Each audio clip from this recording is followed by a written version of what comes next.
Bonjour à tous. Aujourd'hui, dans notre série Terroir Gourmand, nous partons en Dordogne, dans le Périgord vert. Denis nous conviera au ramassage des châtaignes et Christine à la fabrication de l'huile de noix. Mais nous découvrirons aussi des variétés de pommes anciennes, la fête du dindon de Varennes ou encore un élevage de bisons. Je vous laisse apprécier les saveurs de ce terroir rustique et je vous donne rendez-vous juste après pour une nouvelle recette. A tout de suite.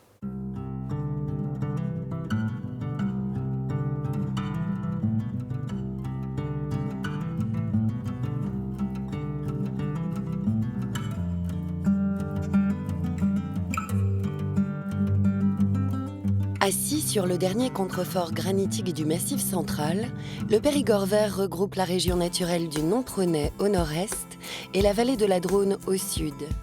Il forme ainsi un véritable croissant à la confluence de la Dordogne, du Limousin et de la Charente.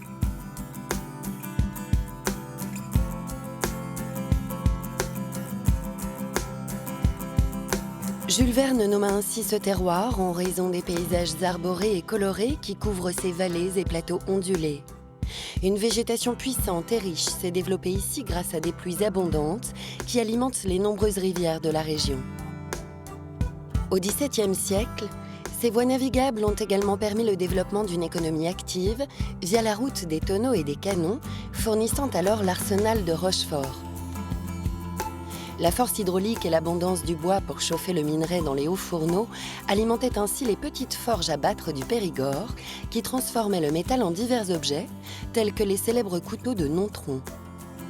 Les influences multiples de ce terroir à la croisée des chemins se retrouvent dans le riche patrimoine bâti de la région, mais également dans les campagnes faites de terrains morcelés, propices à une grande diversité des cultures. Ainsi, les terres légèrement acides bordant la commune de Varennes s'avèrent idéales pour un arbre emblématique du Périgord vert.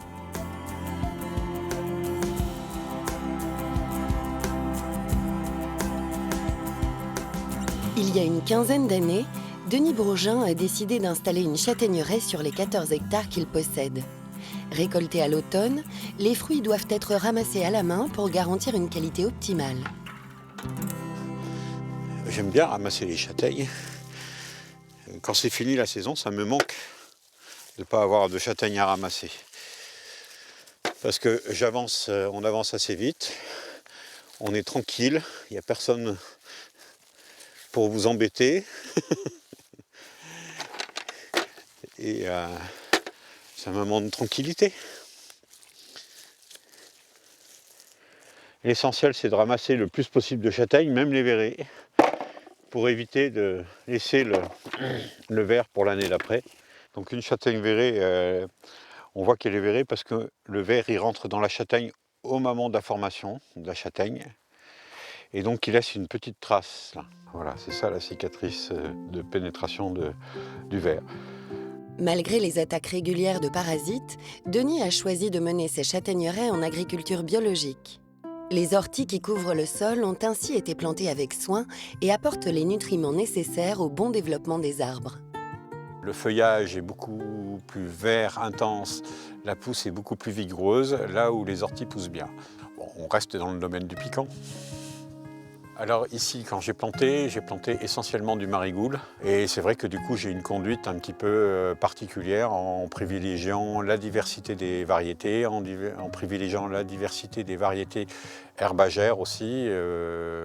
Alors quand je me suis installé en châtaignier, j'ai acheté des arbres, mais il y avait eu la tempête de 99 qui avait couché la majorité des bois d'ici. Et donc il y avait des repousses de châtaigniers. Et donc on a greffé de la bournette, mais on a greffé un peu plus loin de la dorée de Lyon, du marron de Chevanceau, de la belle épine. Parce qu'en fait, ce qu'on ne savait pas trop à l'époque, mais qu'on sait bien maintenant, c'est que le châtaignier a besoin du pollen d'une autre variété pour être pollinisé. Avec le même cépage, il y a des viticulteurs qui font de la piquette et puis d'autres de l'excellent vin.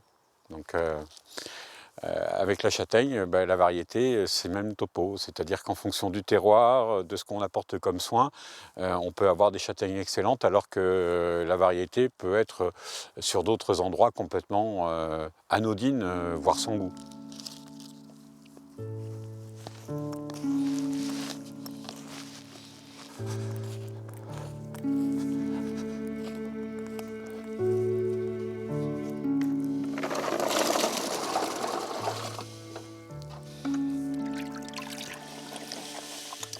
Voilà, alors donc là, toutes celles qui flottent à 95% sont mauvaises. Celle-là, je la garde. Non, mais de toute manière, elle est mauvaise. On voit bien qu'elle est déjà attaquée par une moisissure. Et en fait, cette moisissure la rend moins dense. Et donc, elle flotte. Alors, on peut encore essayer d'en récupérer, mais non, là, ça a vraiment tout attaqué. Là, il n'y a rien à sauver. Non, puis en plus, elle a une odeur d'acétone et une odeur de vin, de chai. Une fois cette première sélection effectuée, les châtaignes seront séchées puis triées en fonction de leur calibre. Si les plus belles sont vendues directement, les fendues, abîmées ou plus petites sont réservées à la transformation. L'épluchage nécessaire à ces préparations est réalisé grâce à une technique un peu particulière.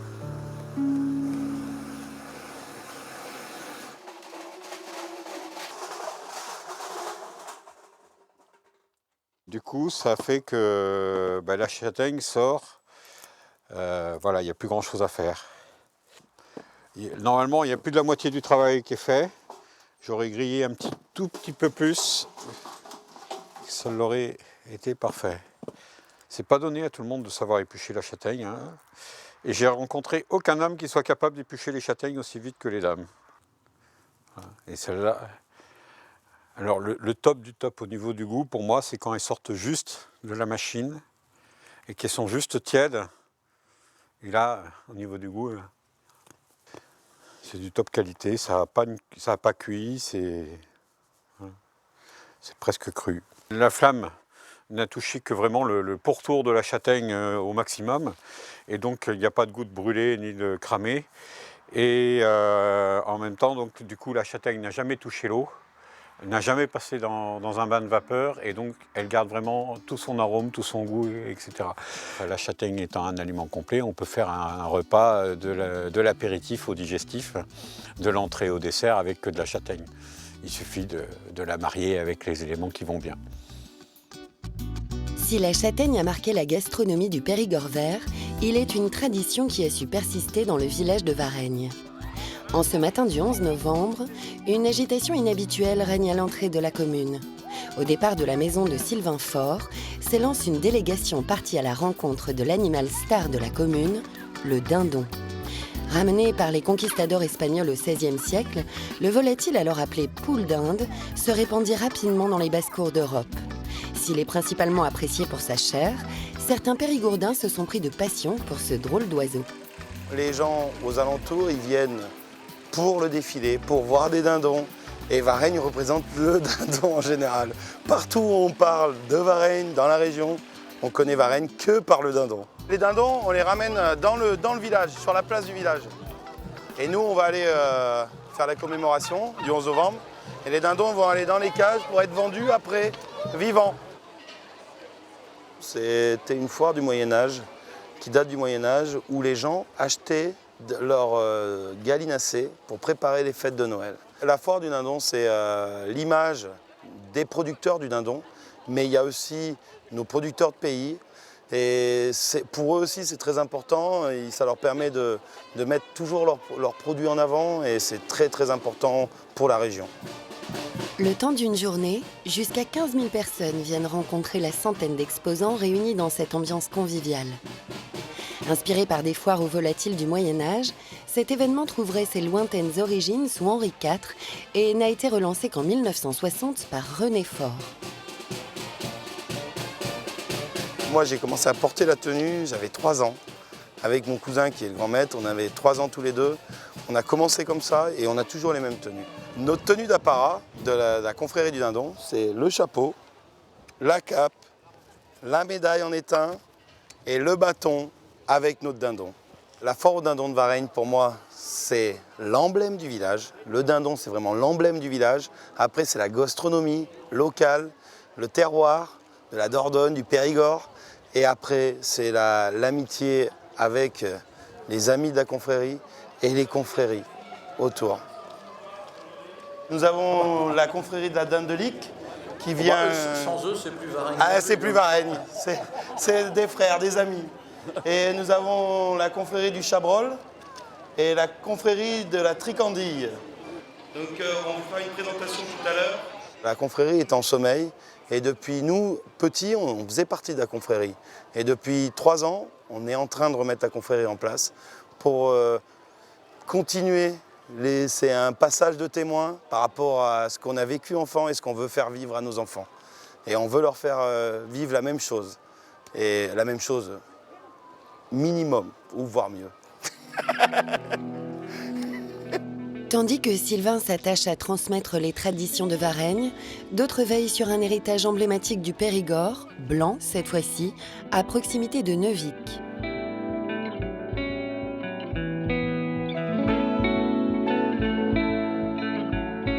Moulinier depuis des générations, la famille Elias transforme les noix de la région en huile.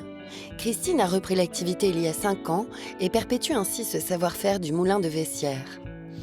Ce moulin, c'est un moulin de famille, puisque c'est mon arrière-arrière-grand-père qui l'a acheté en 1857. Là, donc, ça, c'est le point de départ. C'est-à-dire que là, nous avons 30 kg de cerneau. Alors, la matière première, elle arrive au moulin comme ça, en cerneau. La taille, on s'en moque un peu, nous, si vous voulez, dans la mesure où on va l'écraser. Donc, nous, on va acheter de l'arlequin. Mais c'est surtout la couleur. Moi, ce qui va me motiver, c'est la couleur. Vous pouvez en avoir des marrons très foncés, vous pouvez en avoir des noirs qui sont immondes. Et donc ça, non, ça ne va pas. Vous ne pouvez pas prétendre fabriquer une bonne huile avec une mauvaise matière première. Ça, ce n'est pas envisageable. Ce qui est réellement excessivement important, c'est le choix de la matière première. Le moulin est du XVIe siècle, la meule est du XVIe siècle, et donc ce que je souhaite moi par-dessus tout, c'est continuer à fabriquer l'huile avec ce qui existait auparavant. La pierre, elle ne bouge pas, parce que vous voyez, là, elle n'est pas usée, on ne l'a pas changée. Depuis le XVIe, c'est la même. Ça permet d'avoir une pâte avec une texture bien particulière, bien homogène. 30 minutes seront cependant nécessaires à l'obtention d'une pâte à laquelle 1 à 2 litres d'eau seront ajoutés pour faciliter la cuisson à venir. Cela permet ainsi aux noix broyées de chauffer progressivement dans la poêle en fonte. Il faut bien regarder la couleur, la texture qui va se modifier tout au long du processus de chauffe. C'est l'étape la plus importante de la fabrication. Le savoir-faire, il est là. Si on fait trop chauffer la pâte, on peut avoir une huile qui peut avoir une certaine amertume. Et ça, c'est pas très agréable. Si on fait moins chauffer la pâte, on a une huile qui est un petit peu plus fade, qui correspondra moins aux attentes de nos clients. Donc l'idéal, c'est d'avoir un équilibre entre le goût de la noix et le goût du grillé. Puisque forcément là, on va donner un goût de grillé. Donc en fait, la chauffe, c'est la marque de fabrique du moulin, c'est l'image du moulin. Une fois pressés, les 30 kg de cerneau grillé permettront l'obtention de 18 litres d'une huile ambrée qui sera mise en bouteille sur place. Véritable or jaune du Périgord, l'huile de noix utilisée en assaisonnement accompagne de nombreux plats régionaux. On a la chance d'avoir dans notre famille depuis très longtemps un moulin. Et ce moulin, il faut pouvoir continuer d'une part à l'entretenir et puis faire partager au plus grand nombre parce que la majorité des visiteurs qui viennent boire ici au moulin, ils ne connaissent pas. Et c'est vrai que c'est toujours un peu un émerveillement parce que c'est un retour dans le passé, ce sont des odeurs qui vont rester, c'est une expérience particulière à vivre. La majorité des personnes qui viennent nous rendre visite passent un moment agréable. Donc ça fait du bien aussi de se dire qu'on peut procurer un petit peu de bonheur chez les personnes qui viennent là. Tandis que les noix sont un incontournable de la gastronomie locale, les pommes apportent croquant et légèreté aux recettes du Périgord vert. Les terres argilo-calcaires à proximité d'Angoisse se prêtent parfaitement à la culture de ce fruit.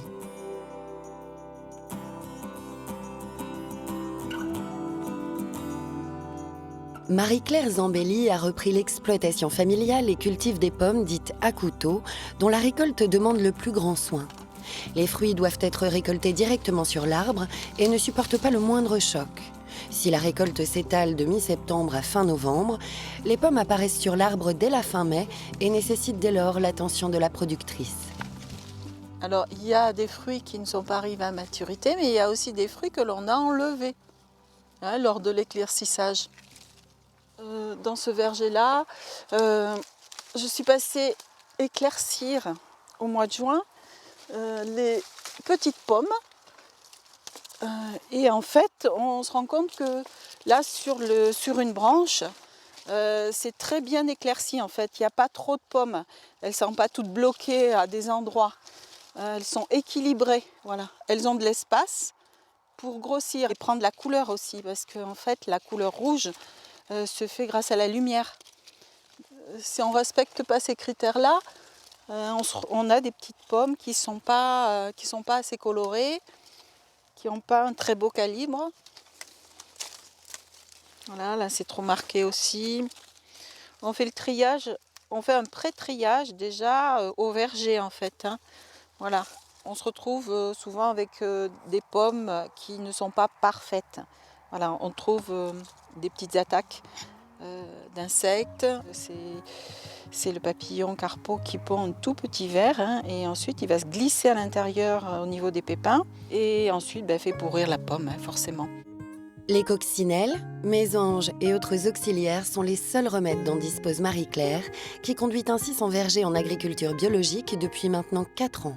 Mon parcours est un petit peu atypique. Je suis naturopathe de métier et donc je suis venue à l'agriculture et surtout la production de pommes bio. Pour moi, ça a été un petit peu une évidence. J'ai eu envie de reprendre cette terre, la terre des parents. Le fait d'être en culture biologique, la texture, la peau, la vision de la pomme biologique est toujours différente. Il faut en fait accepter que la pomme puisse avoir des impacts. Il peut y avoir un petit peu d'odium, un petit peu de tavelure, un peu voilà, de mildiou, des choses comme ça. Plus que dans le conventionnel, forcément, beaucoup plus. Hein. Donc là, c'est juste superficiel, hein. C'est au niveau de la peau, c'est pas vraiment en profondeur. C'est pas quelque chose qui peut nuire à la pomme au niveau de la consommation. C'est juste esthétique. Soucieuse de conserver ce patrimoine vivant, Marie-Claire a greffé son verger avec une grande diversité de pommiers rustiques dont la production s'étale ainsi sur toute la période de récolte. Alors sur l'exploitation, les grandes variétés, c'est surtout de la Pinova. Voilà, c'est une variété bicolore avec un goût, on va dire, très sucré, acidulé, facile à cueillir et à produire. L'agricultrice vend directement une partie de sa production au verger et peut ainsi répondre aux questions des clients, souvent habitués à des pommes parfaitement calibrées. Et du coup, est-ce qu'il faut éviter de manger la peau quand il y a de la tavelure ou pas? Non, du tout. Non, du tout. On mange la peau sans problème, là. Heureusement, quoi. Ouais. Voilà, il y a des bonnes choses dedans. Ouais. Est-ce que vous savez ici, vous connaissez la Gold Rush? Oui, oui, j'en ai. Ici. Vous en avez? J'en ai, oui. Mais c'est plus tard. Oui, c'est plus tard. On va la ramasser dans 8-15 jours. Ah d'accord, mon mari revient dans 3 semaines, donc je lui dirais de vous en prendre. Ah ben voilà, dans 3 semaines, il y en aura, oui. Oui, on le laisse voilà. Tranquillement. Oui. Allez. Dorian, tu le portes s'il te plaît? Il y a beaucoup de variétés et donc c'est quand même important de découvrir. Je pense que c'est à nous aussi, producteurs, de faire en sorte que les gens puissent découvrir d'autres goûts, hein, d'autres textures, d'autres goûts, d'autres pommes. Voilà, tout simplement. C'est quelque chose dont j'avais envie, vraiment. Si les pommes et vaches limousines embellissent ces paysages vallonnés, Gérard Gadot s'est quant à lui lancé dans un élevage bovin quelque peu inhabituel sur ces terres de Saint-Saul-la-Coussière.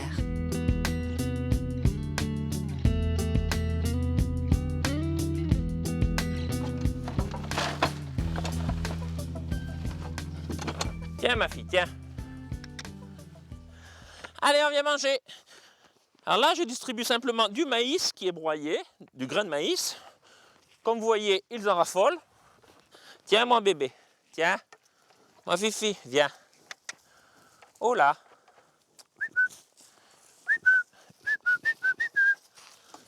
Là, les jeunes qu'on voit ici, vous voyez, ils ne mangent même pas la farine. Ils accompagnent leur mère, ils tètent et ils broutillent un petit peu d'herbe, c'est tout pour l'instant. À savoir qu'un bisonneau, puisque c'est comme ça qu'on l'appelle, À la naissance, il est marron, de la même couleur qu'un petit veau limousin, et il devient brun en vieillissant. Et là, j'ai Geronimo qui me fait face. Je vais quand même me pousser un petit peu. Il est gentil, mais on garde toujours une distance de sécurité. Si on ne les agresse pas, ils ne vont pas nous agresser, mais il suffit qu'un animal se fasse pousser par un autre. En se poussant, il est capable de nous piétiner sans même le vouloir, quoi. Un bison, 0 à 60 à l'heure en 1 seconde, quoi. Ils ont des démarrages extraordinaires, quoi. L'éleveur possède aujourd'hui un troupeau d'une 40aine d'animaux qui s'adaptent parfaitement au terroir périgourdin. Mais le bison, par son milieu naturel, est très rustique et n'a pas forcément besoin d'une herbe riche. C'est vraiment un animal robuste. Le bison en l'état sauvage, c'est vraiment toute l'Amérique du Nord. C'est aussi bien le Texas, l'Arizona qui sont très chauds en été. Ça veut pas dire que les nuits ne sont pas fraîches. Et on va le retrouver jusqu'au Canada, où ils vont avoir des hivers à moins de 30, voire plus bas. C'est vraiment un animal qui s'acclimate un peu n'importe où. Gérard est familier des élevages insolites. Il y a 25 ans, il démarre avec des autruches, récemment rejointes par les bisons. Son exploitation se destine à une production de viande qui sera vendue majoritairement durant les fêtes de fin d'année. Voilà, alors la viande du bison, c'est une viande texture qui se rapproche de très près du bœuf, il faut le reconnaître. Goût, moi je ne sais pas si j'ai le bon mot, mais quand on me demande de décrire la viande de bison, je dis qu'elle a un goût boisé. C'est un bœuf boisé, moi je l'appelle comme ça. On n'avait pas la passion du bison de naissance, disant un jour j'élèverai du bison. Non, pas du tout, ça s'est fait vraiment par hasard. Mais on s'est dit, après tout, c'est une viande qui est très complémentaire à l'autruche. On recherche la même clientèle, on recherche les... C'est pour ça qu'on s'est dit, bon, après tout, tant qu'à démarcher pour une viande, on démarche pour 2 viandes. Entre tradition et innovation, des hommes et des femmes ont su mettre en valeur ce terroir du Périgord vert à travers des produits et des savoir-faire uniques et insolites.